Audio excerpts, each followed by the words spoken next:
Today we are reading Yaoqing Recruit Handbook, Borisin Pack Overview, general teaching materials for soldiers from the Shenzhou Yaoqing. After the Third Denizens of Abundance War, the Borisin's political landscape was plunged into a state of extreme instability. There are still many existing splinter factions and new powers that are being consolidated that we have not identified. This is what the scouts of the Verduntia fleet have gathered thus far about Borisin for the perusal of the Cloud Knights. Currently, the Borisin world is governed by 6 major packs: Eclipse, Chiseled Tooth, Sable Claw, Blood Wind, Rhino Hound, and White Wolf. Eclipse Pack. The Eclipse Pack is most adept at marauding. Its founder proclaimed to have devoured the flesh of gods, and was thus crowned the god-devouring hunter. This pack's Borisin have reaped the greatest boons from the moon rage, able to enter a berserk state during the phenomenon. They call it the Crimson Moon's ire. The Eclipse Pack's tradition allows them to feast on the flesh of other races, resulting in them possessing astounding rates of mutation. Their own body is a genetic machine that is constantly self-evolving, enhancing itself through the replenishment of the genetic information of other species' genetic information. When combating the Eclipse, post-battle cleanup must be performed meticulously. Don't leave any of your peers' corpses on the field. This isn't a question of glory or sentimentality, but a principle that must be adhered to. Chiseled Tooth Pack. Rather than combat, the Chiseled Tooth Pack is more proficient at genetic witchcraft. Borisin typically use mecha beasts and weapons, and these technological rudiments are mainly assembled by the Chiseled Tooth Pack's genetic warlocks. Even in the most brutal age of civil strife, no pack has ever dared attack the Chiseled Tooth Pack. Attacking their genetic warlocks would incur the Borisin culture's collective wrath, an act that would earn the entire race's retaliation.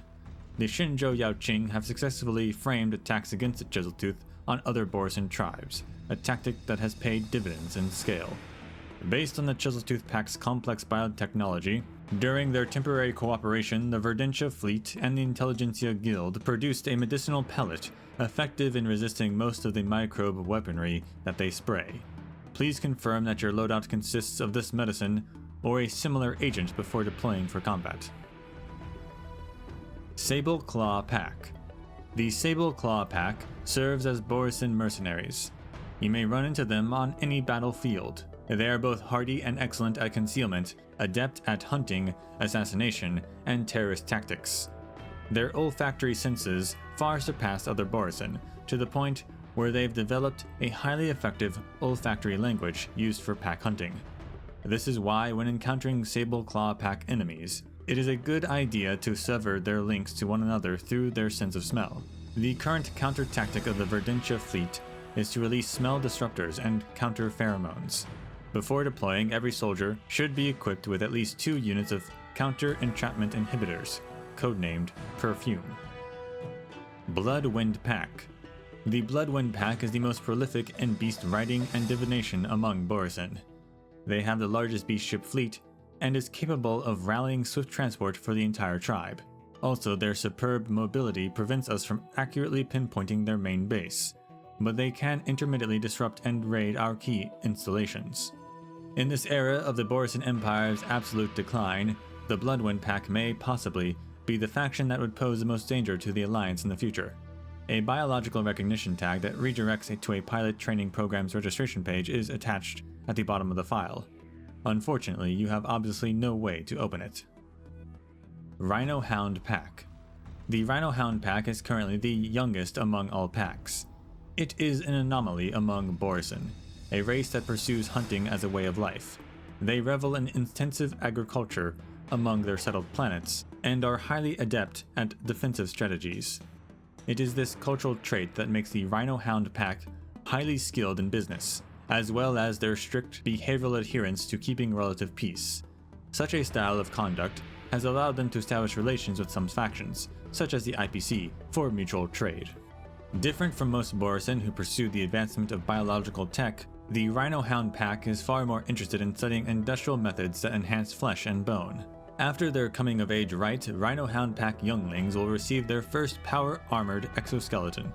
This is also the origin of their Rhino Hound namesake, the name of an indomitable divine beast in Borisin lore.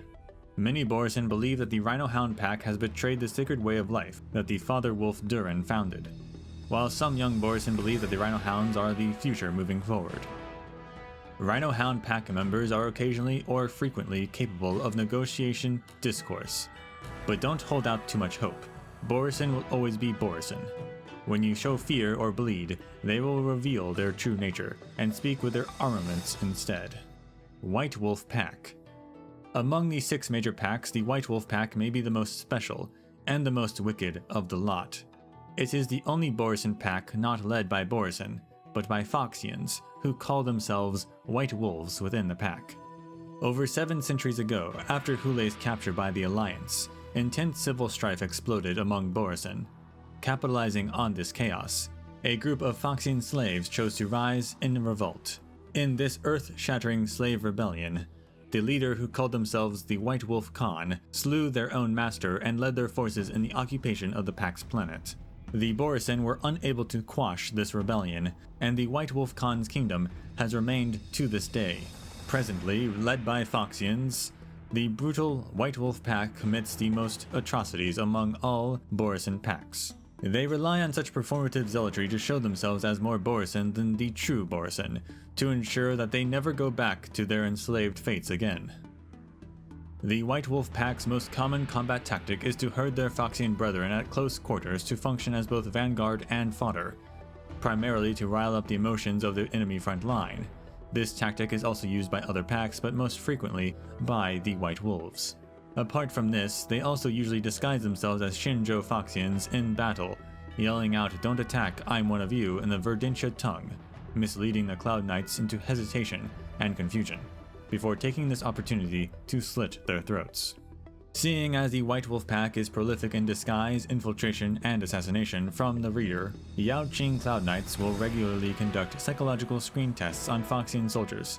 If you are a Foxian, please update your psychological screen tests regularly, so that the Military Affairs Office has a timely grasp on your status. Also, please remember that when crossing blades with the White Wolf pack, reject any act of temporary surrender, and do not take prisoners of war. Additionally, never allow yourself or your comrades to end up alive in the hands of the White Wolves. When fighting against them, you must set aside an arrow or bullet for yourself, or any weapon that will let you successfully take your own life. Claret Wheel Temple. After the collapse of the Borisin Empire, a new faction called the Claret Wheel Temple surfaced on our radar. The Claret Wheel Temple's devotees reject harm on any living thing, instead turning their beliefs to some religious concept as a path of salvation. These Borisin oppose the endless denizens of Abundance Wars. The infighting of their own brethren has caused them to waver. They have resurrected the traditional Verdentia fable of Wolf God and Deer God, and believe that the heart of the present chaos lies in the power imbalance between abundance and the hunt.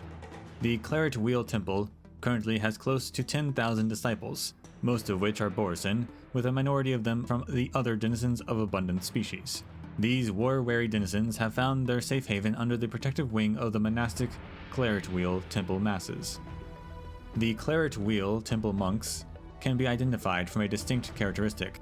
They all wear some sort of forged metal bands, usually around a certain part of their body, such as their head or neck. It is a symbol of their advocacy for the precept of never taking lives. As unbelievable as the concept of a non-killing Borisin is, from current records, this faction has been confirmed to adhere to the contents of their proclaimed mantra. The Military Affairs Office strictly forbids the deliberate harm of Claret Wheel Temple monks. Violators of this regulation will be charged with intentional harm to civilians.